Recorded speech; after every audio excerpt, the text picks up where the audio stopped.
अंबाजोगाईच्या मोरेवाडी परिसरामध्ये हवेत गोळीबार केल्याची घटना घडली आहे. अंबाजोगाई शहरातील मोरेवाडी परिसरातील माऊलीनगर येथे राहणाऱ्या नवनाथ कदम यांच्या घरासमोर रेणापूर तालुक्यातील गोविंदनगर येथील गणेश पंडित चव्हाण या युवकाने गोळीबार करून दहशत निर्माण करण्याचा प्रयत्न केला. सुदैवाने या घटनेत कोणीही जखमी झालेले नाही, मात्र मोठी खळबळ उडाली आहे. सदर घटना आज शुक्रवार दिनांक 17 जानेवारी रोजी दुपारी 1 वाजता घडली आहे. गणेश पंडित चव्हाण यांचा कदम यांच्या पत्नी शेषा कदम यांच्याशी कौटुंबिक वाद सुरू होता. मागील काही दिवसापासून तो सतत धमक्या देत होता.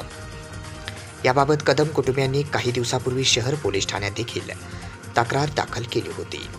मात्र आज चव्हाण कदम यांच्या घरी आला आणि वाद घालत त्यांच्या सिद्धेश्वर या मुलावर गोळीबार केला. सुदैवाने गोळी सिद्धेश्वर याला लागली नाही, त्यामुळे मोठा अनर्थ टळला. गोळी झाडण्यासाठी चव्हाण याने गावठी कट्ट्याचा वापर केला असल्याचा अंदाज व्यक्त केला आहे. त्याच्याकडे शस्त्र परवाना नसल्याची माहिती देखील मिळाली आहे. घटनेनंतर तपासासाठी फॉरेन्सिक टीमला तात्काळ पाचारण करण्यात आले असून पोलीस निरीक्षक विनोद खोळवे हे तपास करत आहेत. या घटनेमुळे परिसरामध्ये मोठी भीतीचे वातावरण देखील निर्माण झाल्याचे सांगण्यात आले.